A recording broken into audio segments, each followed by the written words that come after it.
friends, I am Aarti Gupta, Assistant Professor in Biyani Girls B.Ed College. Welcome you all on behalf of Guru KPU. Today I am going to deliver my lecture Cooperative Learning यानी सामूहिक अधिगम।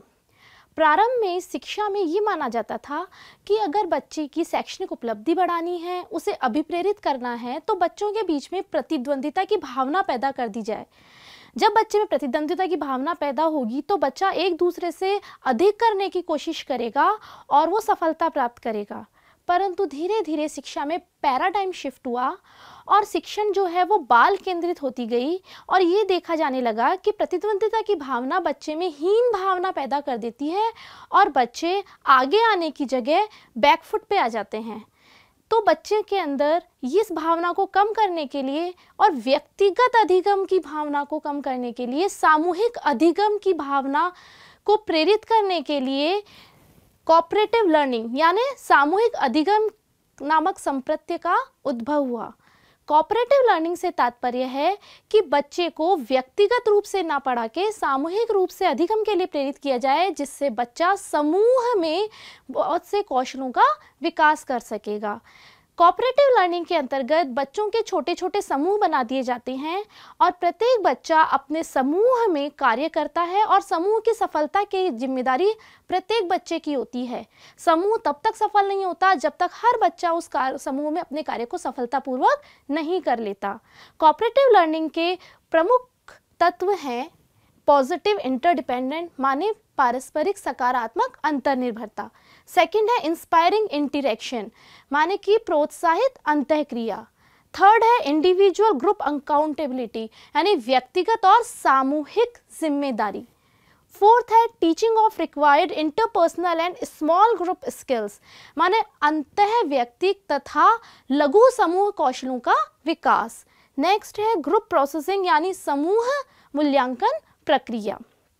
First है positive interdependence यानी सामूहिक अंतर्निर्भरता। Cooperative learning यानी सहयोगी अधिगम के अंतर्गत बच्चे के अंदर ग्रुप इंटरडिपेंडेंसी होती है कि हर बच्चा अपने ग्रुप में एक दूसरे के ऊपर निर्भर रहता है सकारात्मक, और बच्चे एक दूसरे की सहायता करते हुए एक दूसरे को प्रेरित करते हुए उसके अंदर कार्य करते हैं। बच्चा तब तक सफल नहीं हो सकता इंडिविजुअल रूप से जब तक उसका पूरा ग्रुप के बच्चे उस कार्य को सफलतापूर्वक नहीं कर लेते, अर्थात ग्रुप की सफलता के लिए सभी बच्चे एक दूसरे के ऊपर निर्भर हैं। नेक्स्ट है इंस्पायरिंग इंटरेक्शन। बच्चे एक दूसरे को प्रोत्साहित करते हैं, प्रशंसा करते हैं, उपलब्ध साधनों को बांटकर आवश्यकता के अनुसार कार्य करते हुए आगे बढ़ते हैं। नेक्स्ट है इंडिविजुअल एंड ग्रुप अकाउंटेबिलिटी।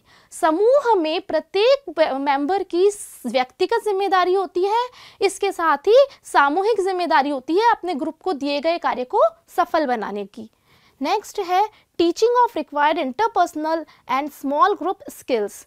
जब बच्चा समूह में कार्य करता है तो उसके अंदर बहुत सी अंतः व्यक्तिक कौशलों का विकास होता है, जिसके अंदर बालक को ये पता चलता है कि मुझे अपने समूह में किस तरह से व्यवहार करना है। उसमें टीम वर्क की भावना का विकास होता है तथा उसे समूह कौशल जैसे कि नेतृत्व करना, निर्णय लेना, आपस में द्वंद्व प्रतिद्वंदिता का प्रबंधन करना आदि कौशलों का विकास होता है।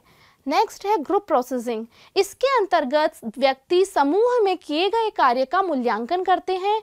जो कार्य समूह के अंदर उनको सफलता प्राप्त करने में सहायक रहे हैं उन कार्यों को वे आगे जारी रखते हैं तथा जो कार्य असहयोगी रहे हैं उन्हें वे छोड़ देते हैं। कोऑपरेटिव लर्निंग की दो टेक्निक्स हैं, think pair share and jigsaw method.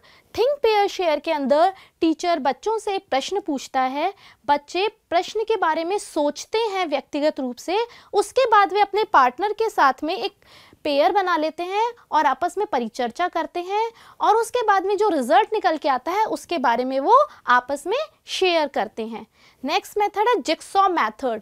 Jigsaw method के अंदर टीचर कक्षा में हीट्रोजिनस ग्रुप बना देती है बच्चों के और उस ग्रुप के अंदर हर इंडिविजुअल मेंबर को एक अलग काम असाइन कर देती है। जिन बच्चों को सेम काम असाइन किए जाते हैं उन बच्चे वो मिलके आपस में एक एक्सपर्ट ग्रुप बना लेते हैं और उस ग्रुप के अंदर अपने उस असाइनमेंट को आपस में एक दूसरे के सहयोग से पूरा करते हैं।